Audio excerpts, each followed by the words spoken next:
너의 전 남편 정말 무서운 사람이더라. 폭력 하나 쓰지 않고 이렇게 계획적으로 사람 인생을 무너뜨릴 줄이야. 난 인정할 수밖에 없어. 이건 인과응보야. 그 말은 쓰레기통 앞에서 비에 젖은 채 웅크리고 있던 남자의 입에서 나왔다. 그가 그녀를 향해 고개를 돌리며 말했다. 너의 전 남편이라고. 그녀는 아무 말도 하지 못했고 나는 그 장면을 멀리서 조용히 지켜보고 있었다. 그 남자는 한때 내 아내와 사랑을 속삭이던 사람이었다. 내 앞에서는 미소 지으며 인사했지만 돌아서면 나를 조롱하고 깔보던 위선자였다. 그런 그가 이제는 비닐봉지를 뒤지며 오늘 하루의 끼니를 찾고 있었다. 나는 그에게 단 한 번도 손을 대지 않았다. 그저 모든 것을 드러내 보여주었을 뿐이다. 그리고 지금 그는 스스로 무너진 삶의 잔해 속에서 그 대가를 치르고 있었다. 내가 지금부터 들려줄 이야기는 단순한 불륜 복수가 아니다. 이건 한 가정의 허위와 욕망, 그리고 침묵이 만든 지독한 붕괴의 기록이다. 그리고 그 무대 뒤에서 아무 말 없이 지켜보고 있었던 단 한 사람 나의 이야기다. 피도 없고 소리도 없고 법정도 없다. 그러나 누구보다 잔혹한 결말이 아주 조용히 그들을 기다리고 있었다. 그 결말은 내가 만든 것이 아니다. 그들은 단지 자신들이 선택한 길을 걸었을 뿐이다. 저녁 햇살이 서쪽 하늘을 붉게 물들이던 그날, 나는 평소보다 늦게 집으로 향했다. 회사에 출장이라고 둘러댔지만 사실은 거짓이었다. 오늘은 아내 박서연과 그 남자 이재현의 관계를 직접 확인하고 싶었다. 서울 외곽의 아파트 복도에 들어서자 묘한 정적 속에 불빛이 문틈 사이로 새어나왔다. 그 안에서 들려오는 웃음소리 익숙하지만 낯선 장모의 음성이었다. 늘 다정하게만 들리던 목소리가 오늘은 칼날처럼 가슴을 후려팠다. 나는 숨을 죽이고 현관 옆 작은 환기창에 귀를 기울였다. 거기서 본 장면은 충격 그 자체였다. 장모가 반찬을 내밀며 이재현을 따뜻하게 맞이하고 있었던 것이다. 그리고는 마치 아무 일 없다는 듯 인사만 남기고 돌아섰다. 그 순간 깨달았다. 아내의 배신은 혼자가 아니었다. 장인과 장모까지 공모한 철저한 연극이었다. 문이 닫히자마자 서연은 본색을 드러냈다. 깔끔한 정장을 입은 은행원 이재현의 품에 서슴없이 안겼다. 그는 늘 그랬듯 낮은 목소리로 속삭였다. 오늘도 참 예쁘네요. 서연은 얼굴을 붉히며 만족스럽게 눈을 감았다. 나는 벽 너머에서 그 모든 장면을 지켜봤다. 낯선 연극의 관객이 된 듯했지만 무대 위 주인공이 내 아내라는 사실에 숨이 막혔다. 결혼 초 서연은 달랐다. 내가 퇴근해 돌아오면 수고했어요라며 미소를 지었고 그 말 한마디에 피로가 눈 녹듯 사라졌다. 하지만 지금은 밥 다 됐어. 빨래는 왜 안 해놨어? 같은 말만 흘러나온다. 대화는 사라졌고 집 안은 공허한 침묵뿐이었다. 서연의 생활도 변했다. 예전엔 소박한 옷차림을 좋아했지만 어느 순간부터 화려한 옷과 값비싼 화장품이 늘어갔다. 명품 가방, 새로운 구두. 출근한다며 집을 나설 때마다 전혀 다른 여자가 되어 있었다. 나는 묻지 않았다. 아니, 이미 답을 알고 있었기 때문이다. 장인과 장모 역시 처음부터 나를 탐탁지 않게 여겼다. 술에 취한 장인은 왜 은행원이나 공무원과 결혼하지 않았냐고 되뇌었고 장모는 공장 일은 장래성이 없다며 한숨을 쉬었다. 내 앞에서는 억지로 웃었지만 뒤에서는 은근한 멸시를 퍼부었다. 반면 이재현 앞에서는 태도가 달랐다. 내가 갑자기 지방 출장을 갔던 날 장인은 직접 차를 몰고 그를 역까지 데려다 주었고 장모는 둘이 함께 있었다는 알리바이를 꾸며주었다. 며칠 전 가족 모임 자리에서도 그는 뻔뻔하게 앉아 있었고 서연은 태연히 그를 가족인 양 소개했다. 장모는 웃음을 감추지 못했고 장인은 술잔을 기울이며 등을 두드렸다. 나는 치를 떨었지만 웃으며 고개를 끄덕였다. 그 순간 이미 마음속 결심은 굳어지고 있었다. 남편은 날 절대 놓지 못해. 그 사람은 가족이 없으니까. 서연이 흘리듯 말한 그 한마디가 귓가를 맴돌았다. 결혼 전 나는 진심으로 고백했었다. 나는 가족이 없어. 내가 내 가족이 되어주면 좋겠다. 그녀는 눈시울을 붉히며 고개를 끄덕였었다. 하지만 지금 그 기억은 내겐 잔혹한 조롱일 뿐이다.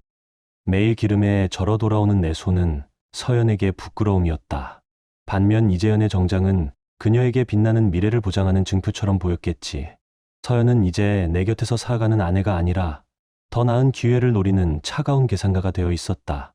그날 나는 모든 것을 기억 속에 새겼다. 서연의 웃음, 남자의 속삭임, 장모의 미소, 장인의 알리바이, 죄책감 없는 그 얼굴들을, 그리고 마음속에 단 하나의 문장을 새겼다. 사랑은 끝났다. 그러나 아직 끝내야 할 것이 남아있다. 그들이 저지른 배신, 그 대가를 반드시 치르게 하리라.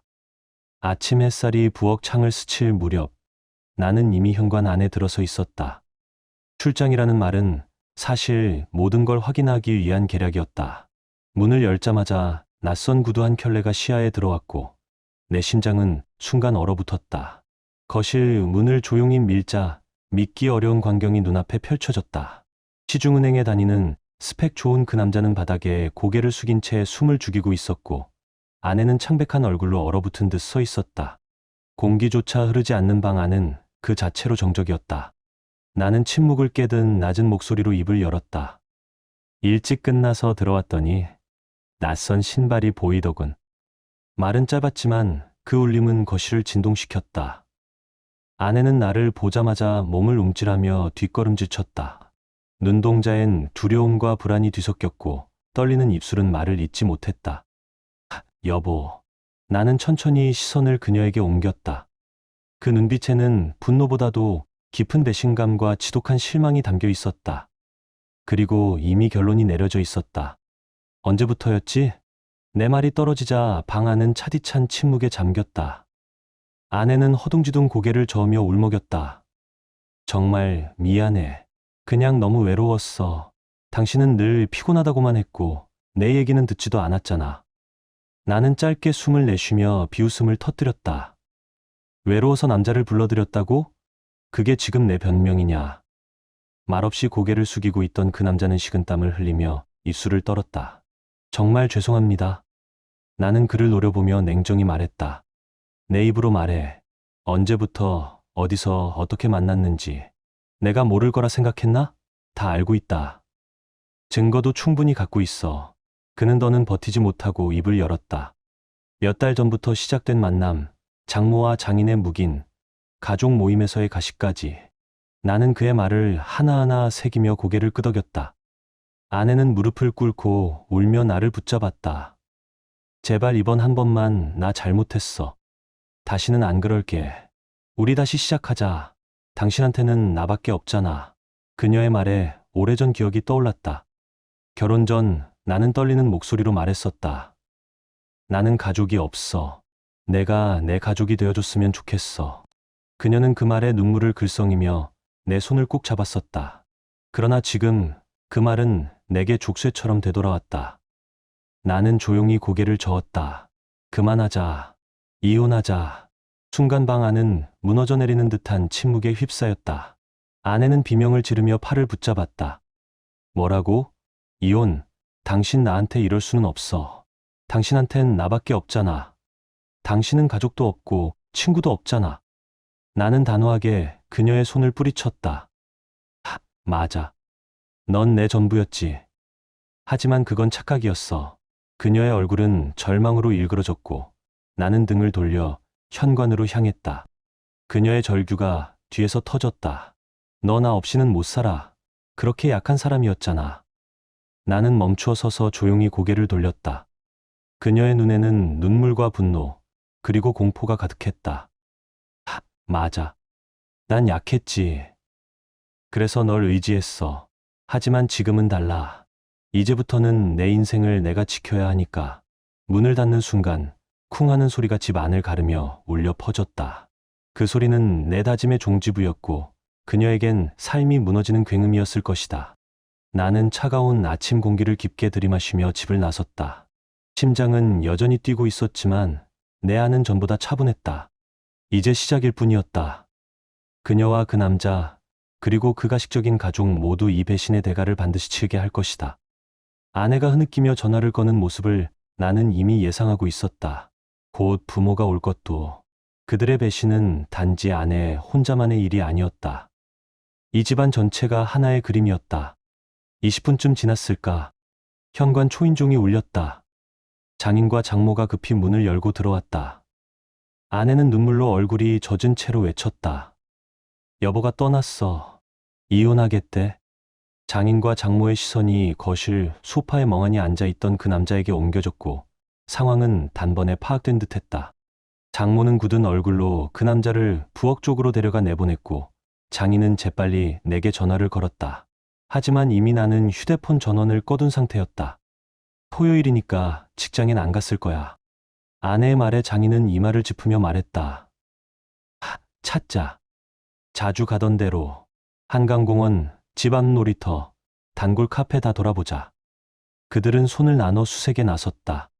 아내는 차를 끌고 한강 둔치로, 장인은 도서관으로, 장모는 집에서 내가 돌아오기를 기다렸다. 그러나 나는 이미 도심 외곽의 시민공원 벤치에 조용히 앉아 있었다. 모든 것이 무의미하게 느껴졌다. 2시간쯤 지났을까? 멀리서 장인이 다가오는 모습이 보였다. 그는 나를 보자 곧장 달려와 앉으며 말했다. 자네, 이건 너무 심한 거 아닌가? 딱 한 번의 실수였잖아. 사람은 누구나 실수할 수 있어. 그걸 극복하는 게 진짜 가족이고 성숙한 어른이지. 나는 팔짱을 낀 채 담담하게 말했다. 실수라고요? 몇 달 동안 이어진 관계를요? 게다가 두 분이 직접 알리바이까지 만들어줬잖아요. 장인의 표정이 일순굳더니 억지 웃음을 지으며 손을 내저었다. 그건 딸이 힘들어 보여서 그냥 위로해 준 거야. 우리가 불륜을 조장한 건 아니네. 나는 조용히 그를 응시했다. 직접 역까지 차로 데려다 준 것도요? 둘이 같이 있었다고 거짓말해 준 것도? 잠시 후 헐레벌떡 아내가 달려왔다. 그녀는 내 앞에 무릎을 꿇다시피 하며 애원했다. 여보, 나 정말 미안해. 다시는 안 그럴게. 우리 다시 시작할 수 있잖아. 당신한텐 나뿐이잖아. 나는 차갑게 팔을 뿌리쳤다. 믿음은 이미 깨졌어. 다시 시작 같은 건 없어. 잠시 뒤 장모까지 도착했고 셋이서 나를 둘러쌌다. 장모는 눈물을 글썽이며 간청했다. 제발 한 번만 용서해 주세요. 다 제 딸이 잘못했어요. 다시는 이런 일 없을 거예요. 나는 눈을 감았다가 고개를 저었다. 이미 끝났습니다. 신뢰는 회복 불가능해요. 이혼 외에는 방법이 없어요. 그때 장인의 목소리가 높아졌다. 그의 얼굴은 분노로 붉게 물들어 있었다. 왜 이렇게 고집을 부리나? 사람이라면 누구나 잘못을 저지를 수 있어. 그걸 이겨내야 가족이지. 공원 전체에 그의 고함이 울려 퍼졌고 주변 사람들의 시선이 우리에게 쏠렸다. 나는 조용히 대답했다. 아내만 잘못한 게 아닙니다. 두 분도 그 불륜을 덮어줬죠. 그건 단순한 실수가 아니라 공모였어요. 헛소리 마. 장인은 벌떡 일어나 손을 내저었다. 이마엔 핏줄이 도드라졌고 눈빛은 분노로 이글거렸다. 나는 눈을 피하지 않았다. 그리고 매달 부모님께 송금된 생활비. 그 돈 제 월급에서 빠져나간 거 압니다. 아내의 얼굴이 순식간에 창백해졌고 장인의 표정이 흔들렸다가 곧 격렬한 분노로 바뀌었다. 딸이 부모한테 용돈 주는 게 당연하지 않나. 제 아내는 전업주부였습니다. 수입이 없었죠. 그 돈 제 땀으로 번 월급이었습니다. 그 말에 장인의 얼굴이 일그러졌고 갑자기 소리쳤다. 그게 뭐가 문제야? 부부는 지갑이 하나지. 내가 내 딸이랑 결혼했을 때 우리 책임도 같이 진다고 했잖아. 나는 단호하게 고개를 저었다. 그런 약속 한 적 없습니다. 저는 제 가족 책임을 다했어요. 하지만 배신에는 책임으로 보답할 이유가 없습니다. 그 순간 장인의 눈빛이 더욱 날카로워졌다. 뭐라고? 너 같은 게 공장이나 다니는 주제에 우리 집 딸한테 감히 큰 소리야? 그의 입에서 쏟아진 말은 단순한 분노가 아니었다. 오랫동안 쌓인 멸시와 업신여김이었다. 은행원도 아니고 공무원도 아니고 하찮은 기술자 주제에. 나는 잠시 눈을 감았다가 천천히 다시 떴다. 저는 단순한 공장 일꾼이 아닙니다. 기술 책임자입니다. 제 삶은 제 손으로 세운 겁니다. 선생님들께 기대 산 적 단 한 번도 없습니다. 순간 공기마저 얼어붙은 듯 팽팽해졌다. 더 이상의 대화는 무의미했다. 이만 가보겠습니다. 더 들을 말도 할 말도 없습니다. 나는 천천히 일어서서 자리를 뜨려 했다. 그리고 그 순간 장인의 분노가 마지막 폭발을 향해 치닫고 있었다. 그의 손이 번쩍 들려 올라오는 장면이 내 눈에 선명히 들어왔다. 이런 인간하고는 결혼시키지 말았어야 했어. 장인의 고함이 울려 퍼지는 순간 그의 주먹이 허공을 가르며 내 얼굴을 향해 날아들었다. 쾅! 충격이 뺨을 스쳤고 나는 반발짝 뒤로 물러섰다. 아픔이 일렁였지만 나는 쓰러지지 않았다. 옆에서 아내가 비명을 질렀고 장모는 입을 틀어막고 주저앉았다. 나는 조용히 고개를 들었다. 그 순간 내 눈엔 더 이상 분노도 슬픔도 없었다. 감정은 이미 식어 있었다. 아내를 바라보던 따뜻함은 온데간데 없고 유리처럼 차갑고 투명한 눈빛만 남아 있었다. 나는 조용히 세 사람을 차례로 바라봤다. 그것은 말 없는 선언이었다. 끝났다. 나는 말없이 등을 돌렸다. 어깨는 굳게 펴졌고 발걸음은 한치의 망설임도 없었다. 그 뒷모습에는 분노가 아닌 차가운 결심이 실려 있었다. 아내가 다급히 따라오려 했지만 장모가 팔을 붙잡았다. 지금은 안 돼. 놔둬라. 나는 공원을 빠져나와 조용히 사라졌다. 그날 이후 더 이상 집에 돌아가지 않았다. 휴대폰은 꺼두었고 어떤 메시지에도 답하지 않았다. 모든 관계는 이미 공원에서 무너졌기 때문이다. 며칠 후 내가 준비한 첫 번째 수가 시행에 옮겨졌다. 낯선 번호로 걸려온 전화에 아내는 잠시 기대했을 것이다. 내가 아닐까 하는 헛된 희망으로 급히 전화를 받았겠지. 하지만 수화기 너머의 목소리는 차갑고 단호했다. 법률사무소입니다. 이인호님의 대리 변호사입니다. 이혼 및 위자료 청구건으로 내일 오후 2시 사무실로 방문 부탁드립니다. 부모님도 동반해 주세요. 그 말에 그녀는 손에서 힘이 빠져 전화기를 떨어뜨릴 뻔했다고 한다. 그제야 알았겠지. 내가 감정에 휘둘리지 않고 이미 철저하게 준비해왔다는 것을. 다음 날 세 사람은 침통한 얼굴로 법률사무소에 도착했다. 나는 그 자리에 없었다. 대신 내 변호사가 단정한 미소와 함께 명함을 건넸다. 의뢰인 이인호님은 배우자의 불륜을 사유로 이혼을 청구하십니다. 이에 따른 위자료 역시 청구 예정입니다. 장인의 얼굴이 붉게 달아올랐다. 위자료? 그게 말이 되는 소리냐. 하지만 변호사는 눈 하나 깜빡이지 않았다. 차분히 서류를 꺼내며 말했다. 배우자의 부정행위 외에도 부모님 두 분의 알리바이 조작과 차량 지원, 생활비, 전용 정황까지 있습니다. 최근의 폭행건도 포함됩니다. 장인은 분노에 못 이겨 책상을 내리쳤다. 그깟 실수 하나로 우리를 이렇게 모욕해. 절대 인정 못해. 하지만 변호사는 흔들리지 않고 증거 자료를 펼쳤다. 사진, 통화 내역, 계좌 내역, 탐정 보고서까지. 모든 자료는 이미 몇 달 전부터 준비된 것들이었다. 합의가 어려우면 민사 및 형사 소송으로 절차를 밟겠습니다. 장모의 얼굴은 하얗게 질렸고 아내는 의자에 힘없이 주저앉았다. 장인은 고개를 저으며 시시거렸지만 그 눈동자에는 명백한 불안이 깃들어 있었다. 그들은 아직 몰랐다. 이건 단지 시작일 뿐이라는 걸. 며칠 뒤 아내의 불륜 상대 또한 내 변호사로부터 위자료 청구서를 받았다. 그는 씩 웃으며 말했다고 한다. 겨우 이딴 걸로? 찌질하게 굴지 말고 남자면 주먹으로 해결하지. 그러나 나는 알고 있었다. 그 웃음 너머에 이미 그의 발목을 조이는 불안이 존재한다는 것을. 그 후 그는 점점 아내의 집에 드나드는 횟수를 늘렸고 결국 자연스럽게 눌러앉았다. 마치 이 집은 이제 내 것이다 라고 선언하듯 말이다. 하지만 그들 모두가 모르는 게 있었다. 나는 이미 조용히 그러나 치밀하게 법의 올가미를 들이우고 있었다. 서류는 준비됐고 다음 소환장도 곧 날아갈 것이다. 이제 전쟁은 시작되었다. 그리고 나는 절대 감정으로 끝내지 않을 것이다. 내가 집을 떠난 지 한 달이 흘렀다. 그 사이 아내와 그 남자 그리고 장인 장모는 마치 오래전부터 한 가족이었던 듯 자연스럽게 어울렸다. 저녁 식탁은 웃음소리로 가득했고 주말마다 잔치집처럼 시끄러웠다고 한다. 장모는 와인잔을 들며 말없이 미소 지었고 장인은 얼굴을 붉히며 술잔을 부딪혔다. 앞으로 지점장되는 것도 시간 문제야. 우리 딸이 진짜 복 터졌어. 안정적인 직장에다 잘생긴 은행원이니 이보다 더 좋을 순 없지.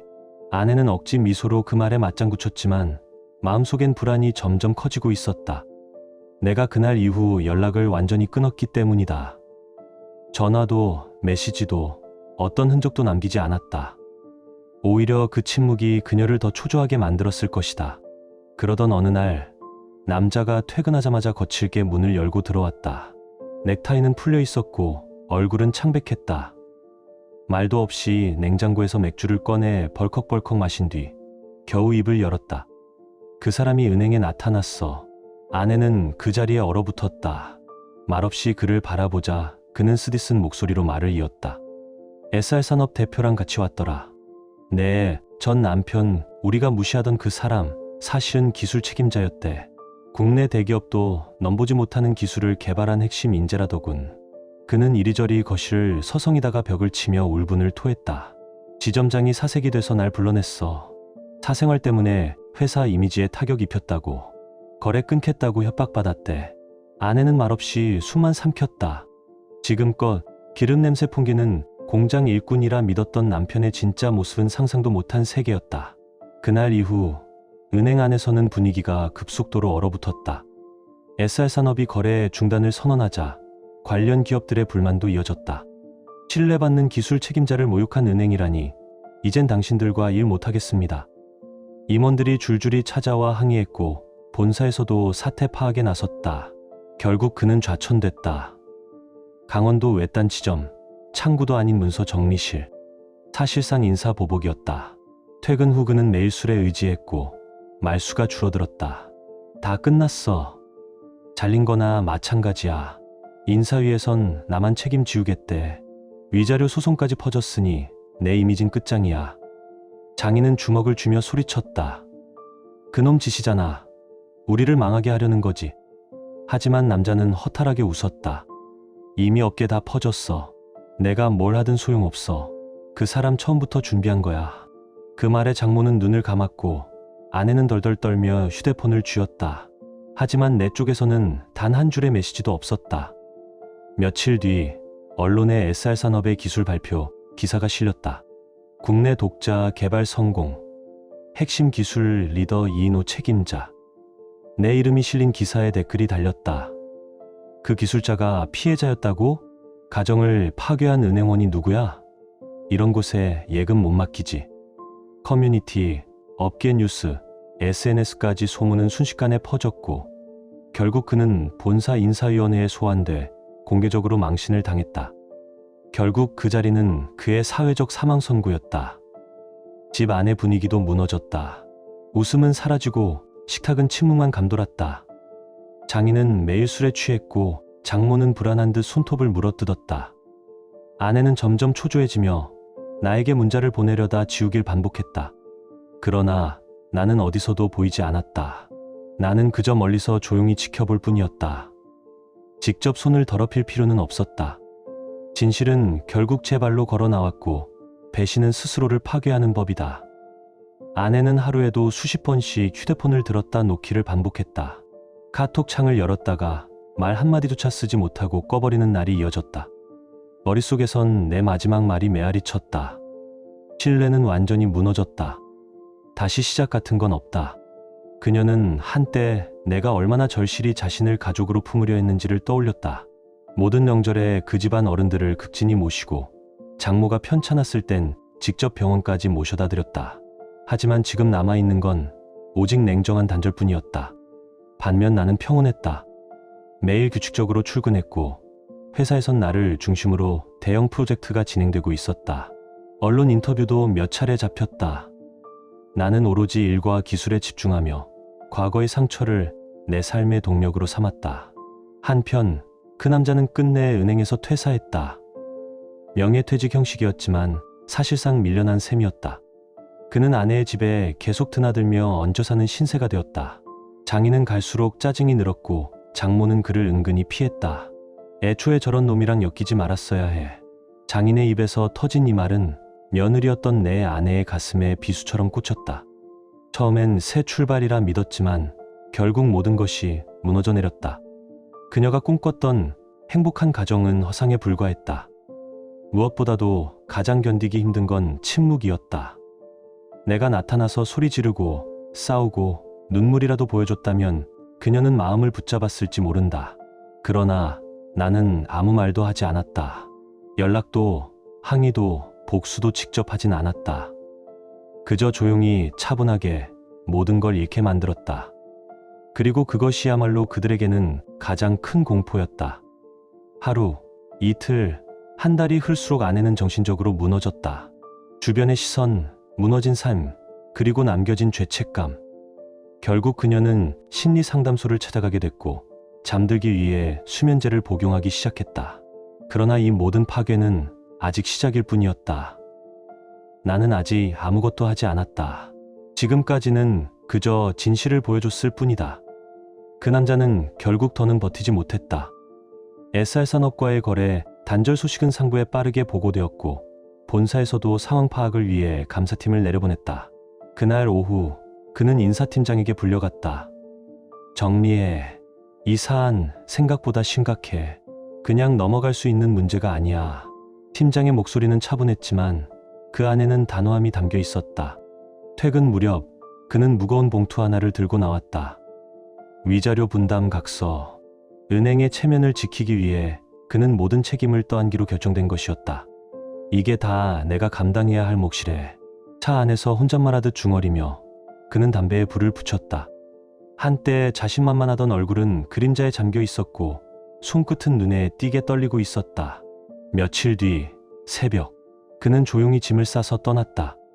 강원도 외곽의 작은 지점, 창문도 작고 직원은 셋뿐인 한적한 곳. 발령 문서엔 자진 전보라고 적혀 있었지만 사실상 좌천이었다. 그는 집에 작별 인사 한마디 남기지 않았다. 그저 사라졌다. 그가 떠난 집은 마치 공기가 빠져나간 풍선처럼 주저앉았다. 장인은 거실 한켠에 주저앉아 연신 술을 들이켰고 장모는 창문만 멍하니 바라보았다.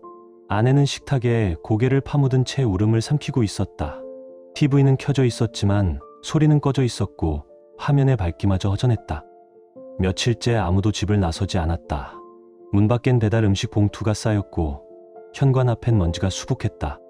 그때 또 한 통의 연락이 왔다. 변호사 사무실에서 보내온 소환장이었다. 아내는 손끝을 떨며 전화를 걸었고 결국 다시 사무실을 찾게 되었다. 오늘은 최종 합의안을 전달드립니다. 변호사는 차분히 말했다. 서류 위에는 세세한 항목별 위자료가 적혀 있었다. 불륜행위 5천만 원, 생활비 부당 유용 3,500만 원, 가족의 불륜 가담 2천만 원, 폭행 위자료 1천만 원, 정신적 고통 보상 1천만 원, 총합계 1억 2,500만 원. 조정은 불가능합니다. 합의하지 않으시면 법정으로 갑니다. 증거는 충분합니다. 장인은 이를 악물고 고개를 돌렸고 장모는 눈물을 훔쳤다. 아내는 그 자리에 주저앉을 뻔했다. 잠깐만요, 저희가 돈이 없어요. 진짜로. 변호사는 시선을 피하지 않고 단호히 말했다. 그건 재판에서 판단할 문제입니다. 오늘 중으로 결정해 주세요. 그날 밤 장인은 처음으로 두 손으로 얼굴을 감쌌다. 술병도 집어던지지 않았다. 그저 숨을 깊게 쉬었다. 우린 대체 어디서부터 잘못된 걸까? 장모는 아무 말도 하지 못했고 아내는 침대에 앉아 계속해서 내 번호를 눌렀다. 하지만 여전히 전원이 꺼져 있습니다라는 안내음만 반복되었다. 결국 다음날 세 사람은 도장을 찍었다. 그 순간 그들의 표정은 말이 없었다. 단지 끝이라는 두 글자만 가득했다. 돈을 마련하기 위한 구걸이 시작됐다. 장인은 친척들에게 전화를 돌리며 부탁했지만 반응은 냉담했다. 너희 소문 다 퍼졌어. 왜 우리가 도와야 해? 불륜, 폭행, 사기까지 도와줬다가 우리까지 욕먹을 판이야. 문전박대를 수십 번 겪고 돌아온 밤 장인은 무릎을 꿇은 채 손을 떨었고 장모는 현관 앞에서 조용히 울었다. 아내는 고개를 숙인 채 아무도 없는 집에서 혼잣말을 중얼거렸다. 이렇게 될 줄 몰랐어, 진짜. 나는 그 소식을 조용히 전해 들었다. 별다른 감정은 없었다. 그저 창밖을 바라보며 커피 한 모금을 삼켰다. 복수는 반드시 화염처럼 타오를 필요는 없다. 차가운 침묵 속에서 천천히 스며들며 그들을 무너뜨리는 방식도 존재한다. 나는 선택했다. 그들을 직접 망가뜨리는 대신 그들이 스스로 무너지도록. 법과 진실, 그리고 시간이 내 편이 되어 주었으니까. 합의가 끝난 뒤에도 나는 직접 나서지 않았다. 굳이 내 얼굴을 비출 이유는 없었다. 이미 모든 수순은 끝났고 세상은 천천히 그러나 정밀하게 그들을 향해 판결을 내리고 있었다. 아내와 그 부모는 친척들에게 손을 벌리다 되려 철저한 모욕만 당했다. 그러던 어느 날 소문은 내 귀에까지 닿았다. 장인의 형, 그러니까 아내 쪽 큰삼촌에게서 연락이 왔다고 했다. 전혀 예상치 못한 소식이었다. 그날 큰삼촌의 휴대폰이 울렸고 그는 전화를 받자마자 얼굴빛이 변했다고 한다. SR산업에서 연락이 왔어. 우리 회사와의 거래를 전면 재검토하겠대. 그 말이 떨어지자 방 안 공기가 얼어붙었다. 장인의 입술이 새하얘졌고 장모는 양손을 덜덜 떨었다. 아내는 그 말을 듣자마자 무릎을 꿇고 흐느끼기 시작했다. 그러나 큰삼촌은 오히려 분노로 치를 떨었다. 도대체 너희가 무슨 짓을 한 건지 알아? SR산업 기술 없이는 우리 제품반도 못 만든다. 지역 경제 절반은 그 기술력에 의존하고 있다고. 그런데 그 핵심 인재 가족을 이렇게 모욕해? 장인은 더 이상 아무 말도 하지 못하고 그저 고개를 떨구었다. 장모는 두 손을 꼭 쥐었고 아내는 울음소리조차 삼킨 채 말없이 떨고 있었다. 큰삼촌의 말은 차가웠다. 이제부터 너희는 우리 집안이 아니다. 당장 눈앞에서 꺼져라. 며칠 후 상황은 더욱 기묘하게 흘러갔다. 큰삼촌이 다시 전화를 걸어왔다. 회사의 존립이 위태로운 상황에서 그는 결국 1억 2,500만 원의 위자료를 대신 지불해주기로 했다. 단 조건은 잔혹했다. 빚은 반드시 이자까지 갚을 것. 그리고 세 사람 모두 삼촌 회사에서 일하며 월급의 대부분을 상환해 사용할 것. 그들은 더 이상 거절할 힘도 남지 않았다. 그렇게 며칠 뒤 세 사람은 공장 작업복을 입고 나타났다. 장인은 창고에서 자재를 옮기는 일을 맡았다. 철근과 강관을 어깨에 매며 하루 종일 허리를 굽혔다. 허리가 휘도록 무거운 짐을 나르면서도 젊은 직원들의 조롱을 감내해야 했다. 할아버지, 철판이랑 파이프도 구분 못하세요? 땀에 젖은 얼굴은 어느새 분노가 아닌 수치심으로 얼룩졌다. 장모는 식당 뒤편 청소와 화장실 정리를 맡았다. 소독약 냄새가 밴 고무장갑을 끼고 변기 주변을 닦는 일이 일상이 되었다. 고급 와인을 마시던 손이 이제는 표백제로 갈라져 있었다. 아내는 조립 라인에 배치되었다. 기계 소리만 울려도 움찔했고 작은 부품조차 제대로 끼우지 못해 라인을 자주 멈춰 세웠다. 관리자의 호통이 이어졌다. 이건 기본이라고 몇 번을 말해. 이래서 내가 사람 버릴 줄만 알았지. 라인이 멈출 때마다 주변 직원들은 혀를 차며 그녀를 노려봤다. 그녀의 어깨는 점점 더 웅크러져 갔다. 퇴근길, 세 사람은 서로 말도 없이 무거운 발걸음을 옮겼다. 장인은 허리를 부여잡고 절뚝였고 장모는 갈라진 손을 감추듯 주머니에 넣었다. 아내는 작업복에 묻은 기름때를 털어내려 애썼지만 냄새는 쉽게 사라지지 않았다. 그들은 예전의 나를 보며 코웃음치던 사람들이었다. 그러나 이제는 그보다 더 낮고 차가운 바닥으로 떨어져 있었다. 나는 종종 삼촌 회사 사람들을 통해 그들의 소식을 들었다. 불륜가족이라는 별명이 붙었다는 말도 함께였다. 쉬는 시간마다 뒷담화의 주제가 되었고 친척 모임에서도 완전히 배제되었다. 그러나 나는 단 한마디도 하지 않았다. 복수란 그렇게 완성되는 것이다. 소란스럽게 외치지 않아도 세상이 대신 판결을 내리고 있었다. 그리고 그것은 아직 끝이 아니었다. 공장 안은 여전히 기계음과 먼지로 가득했다. 나는 더 이상 그곳에 있지 않았지만 그들이 어떤 나날을 보내고 있는지는 굳이 직접 보지 않아도 알 수 있었다.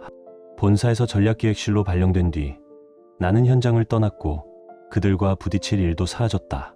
대신 삼촌 회사에서 일하는 직원들을 통해 종종 소식이 들려왔다. 아내는 여전히 조립 라인에 서 있었다.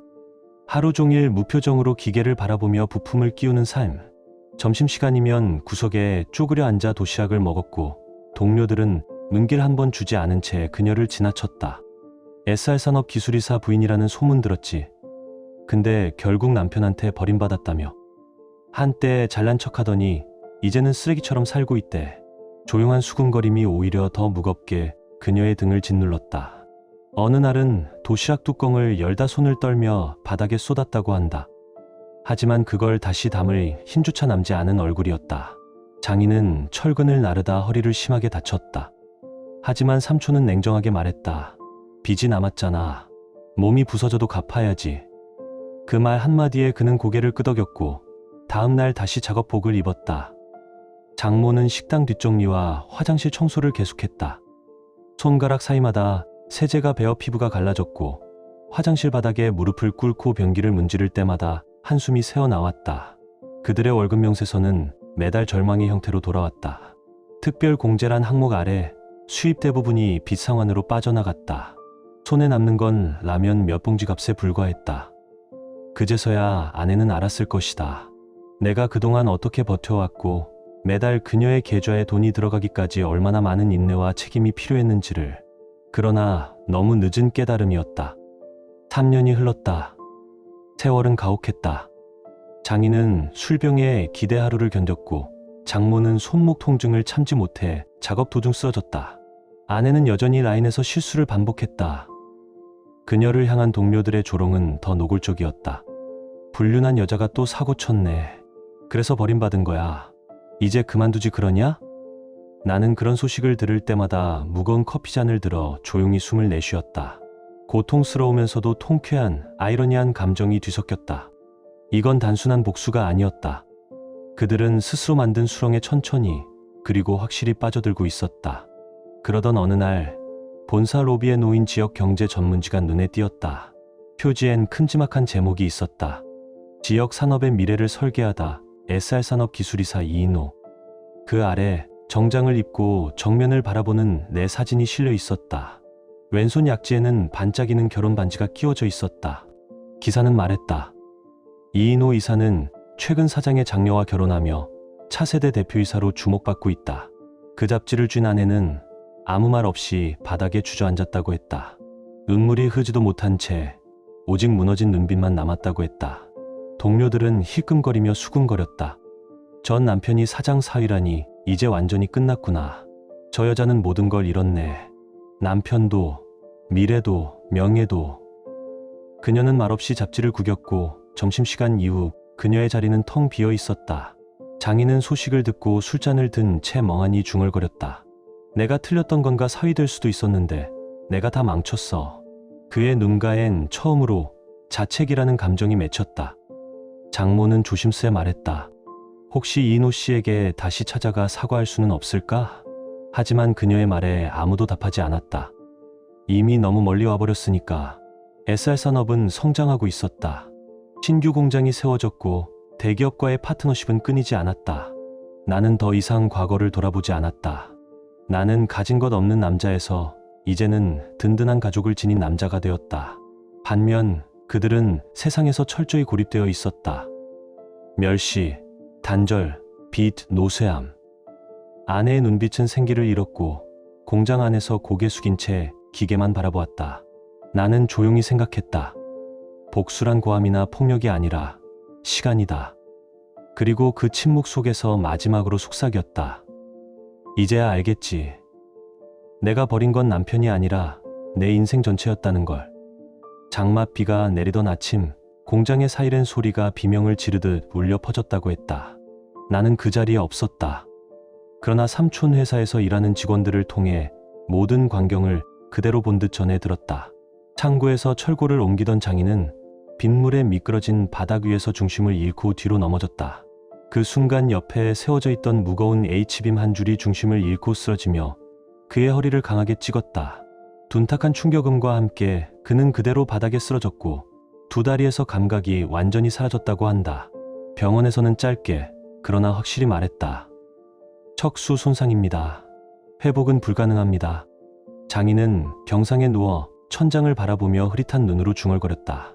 이제 나는 아무짝에도 쓸모없는 존재구나. 그는 언젠가 나를 공장 바닥이나 닦는 놈이라 비웃었지만 지금은 화장실조차 혼자 갈 수 없는 몸이 되었다. 장모의 붕괴는 더 빨랐다. 청소 노동으로 갈라진 손, 허리 통증, 매캐한 소독약 냄새 속에서도 꿋꿋이 버티던 사람이었지만 남편의 사고 이후 그 줄은 끊어졌다. 불면, 식욕 저하, 무표정. 결국 의사는 조심스럽게 말했다. 중증 우울증입니다. 약물 치료와 요양이 시급합니다. 그러나 치료란 곧 멈춤을 의미했고 그건 가게가 모두 딸에게로 기울어진다는 뜻이었다. 그날부터 아내는 세 사람의 인생을 등에 짊어졌다. 병원비, 약값, 월세, 빚공장에서 받는 월급은 통장을 거칠 틈도 없이 삼촌의 회계로 넘어갔다. 남은 돈으로는 라면 한 봉지도 망설이며 사야 했다. 그녀의 어깨는 점점 더 구부정해졌고 눈빛은 텅 비어갔다. 그러던 어느 날 역 앞에서 마주한 한 장면은 세상의 조롱이 실체를 가질 수 있다는 걸 증명했다. 누군가 비에 젖은 채 쓰레기통을 뒤지고 있었다. 구겨진 셔츠, 손에 쥔 비닐봉지, 축 처진 어깨. 한때 잘 차려입은 슈트를 걸치고 아내의 곁에서 웃던 남자, 그 불륜 상대였다. 그도 나를 본 듯 고개를 돌리려 했지만 아내는 이미 그에게 다가가 있었다. 리제 씨 그쵸? 남자는 허공을 보다 말고 천천히 고개를 끄덕였다. 그의 눈동자는 비어 있었다. 그가 내뱉은 말은 무너진 사람의 고백이었다. 강등된 이후 아무도 말 붙이지 않았어. 죄다 SR 산업 얘기만 했지. 결국 퇴사하고 약에 손댔다. 거기서 끝이었어. 지금은 여기서 그냥 하루씩 버티는 거야. 그는 재취업도 안 되고 집세도 밀려 쫓겨났다 했다. 지금은 역 근처에서 버려진 음식으로 생존을 잇고 있었다. 아내는 충격에 말을 잃었지만 이상하게도 눈물은 흐지 않았다. 그토록 따르던 남자가 현실 속에서 가장 밑바닥의 모습으로 서 있었기 때문이다. 그는 마지막으로 씁쓸하게 웃었다. 네, 전 남편 진짜 무서운 사람이더라. 손 하나 안 대고 사람 인생을 천천히 완벽하게 무너뜨리더라. 인정할 수밖에 없어. 이건 인과응보야. 그리고 그는 다시 쓰레기통을 뒤지며 어둠 속으로 사라졌다. 그러나 그날의 충격은 시작일 뿐이었다. 2주 뒤 공장에서 아내에게 사고가 발생했다. 기계 라인의 단순 반복 작업, 순식간의 실수, 커다란 프레스기가 그녀의 오른팔을 삼켰다. 비명과 동시에 기계가 멈추고 동료들이 몰려왔지만 손목 아래는 형체를 알아볼 수 없었다. 피로 물든 작업복, 기계 아래 깔린 부품들. 그 사이에서 그녀는 울지도 못한 채 숨만 헐떡였다. 세 차례의 수술 끝에 그녀는 퇴원했다. 그러나 의사는 단호하게 말했다. 신경이 심각하게 손상되었습니다. 일상생활 자체가 어려울 수 있습니다. 그녀는 이제 숟가락조차 제대로 쥘 수 없었고 머리카락을 묶을 힘도 남지 않았다. 팔이 무너진 것이 아니라 산 전체가 망가진 것이다. 그제야 그녀는 알았다. 자신이 믿었던 사랑은 허상이었고 부모의 말은 독이었으며 오만했던 자존심은 결국 자신을 무너뜨렸다는 것을. 남은 것은 무엇도 없었다. 하반신이 마비된 아버지, 약물에 의존하는 어머니, 노숙자가 된 불륜 상대, 그리고 한쪽 팔을 잃은 자신. 그 모든 잔해 속에서 유일하게 남은 것은 내가 설계한 말 없는 복수의 잔향뿐이었다. 나는 그 소식을 들으며 조용히 커피 한 모금을 삼켰다. 아무 말도 하지 않았다. 화도, 분노도, 안타까움도 없었다. 오직 묵직한 침묵 속의 안도감 하나. 그래, 이제야 끝났구나. 너희는 결국 너희 선택으로 무너진 거야. 그 후로 그녀의 삶이 어떻게 흘러갔는지 나는 굳이 찾지 않아도 알 수 있었다. 사고 이후 오른팔을 잃은 그녀는 다시 삼촌 회사로 돌아갔다. 해고는 면했지만 더 이상 조립 라인에는 설 수 없었다. 대신 건품 부서의 구석에 앉아 왼손으로 할 수 있는 단순 검사 업무를 맡게 되었다.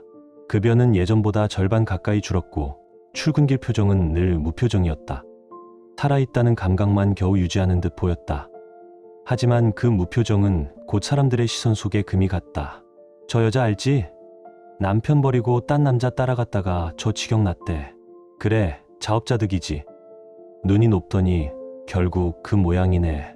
점심시간마다 휴게실 한 구석에 앉아 식은 도시락을 삼키는 그녀의 입가는 미동도 없었다. 고개를 숙인 채 수저질만 반복했다. 예전에는 늘 나를 아래로 보던 그녀였지만 지금은 아무도 그녀를 똑바로 쳐다보지 않았다. 동정조차 없었다. 집으로 돌아가면 현실은 더 절망적이었다. 휠체어에 묶인 아버지, 정신이 꺾인 채 약에 의존하는 어머니, 그리고 한 팔을 잃은 그녀 자신. 세 사람은 말없이 나란히 앉아 저녁 뉴스 소리만 들으며 한 끼를 버텼다. 가끔씩 숟가락을 쥔 손이 떨리면 그것조차 미안해하며 눈치를 봤다. 그들의 하루는 죄의 그림자처럼 무거웠고 삶은 마치 형벌처럼 반복됐다. 남아있는 빚은 산처럼 쌓여 있었다. 원금은커녕 이자조차 감당하지 못했고 비톡촉장이 현관문에 쌓이는 일이 일상이 되었다. 그녀는 그 모든 짐을 혼자 짊어졌다. 약값, 병원비, 공과금. 왼손 하나로 버는 그 적은 돈이 유일한 생계였다. 가끔 나는 그런 장면을 상상했다. 창문 없는 방, 커튼도 없이 햇빛조차 들지 않는 거실. 그 속에서 고개 숙인 채 신문지 위에 라면을 먹는 세 사람. 멈춘 벽시계 아래에서 누구도 서로를 원망할 수 없는 삶. 그 침묵이야말로 진짜 지옥일 것이다. 하지만 나는 그 지옥을 만들어준 적 없다. 단 한 번도 칼을 들지 않았다. 소리를 지르지도 눈을 흘기지도 않았다. 나는 다만 진실을 보여주었고 그들이 선택한 길을 걷도록 내버려뒀을 뿐이다. 그 선택의 결과가 지금이다. 욕심과 교만으로 자멸한 장인, 침묵과 방조로 무너진 장모, 그리고 오만과 배신으로 인생을 놓친 아내, 그리고 한때 예살산업 사건의 장본인이라며 내게 덫을 씌우던 불륜 상대는 더 이상 존재조차 하지 않는다. 그는 비에 젖은 쓰레기통 옆에서 세상과 눈을 마주치지 못한 채 사라진 인물일 뿐이다. 이 모든 결말은 그들 스스로가 만든 것이었다. 나는 지금도 그들을 떠올릴 때가 있다. 하지만 이제는 아무런 감정도 없다. 분노도, 원망도, 심지어 연민도 없다. 그저 하나의 과정일 뿐이었다. 시간을 통과한 뒤 남는 잔해 같은 것. 어떤 이들은 말할 것이다. 남편이 너무 잔인했어. 그렇게까지 할 필요는 없었잖아. 또 누군가는 말하겠지. 잘 됐지. 배신한 대가를 치른 거니까. 인과응보라는 게 바로 저거야. 입장은 다를 수 있지만 내 대답은 단순하다. 나는 단 한 번도 복수하려고 움직인 적 없다. 그저 침묵했고 인내했고 끝까지 지켜봤을 뿐이다. 결과는 시간이 증명해 주었다. 그녀의 삶은 이제 남은 빚과 불구의 몸, 병든 부모와 함께 이어질 것이다. 누구에게도 도움을 청할 수 없고 누구도 손 내밀지 않을 것이다. 그 끝이 비참한 생존이든 천천히 무너지는 종말이든 이제는 나와 상관없다. 나는 햇빛이 드는 창가에 앉아 따뜻한 커피를 한 모금 마신다. 그녀는 스스로 만든 어둠 속에서 살아간다. 우리는 그렇게 각자의 길을 걸어간다. 서로 다른 끝을 향해. 결말은 여러분의 예상을 완전히 뒤엎을지도 모릅니다. 여러분의 생각은 어떠셨나요? 댓글로 꼭 남겨주세요. 구독과 좋아요도 잊지 마시고 방탐정의 이중파일과 함께 더 놀랍고 흥미로운 이야기 속으로 떠나봐요.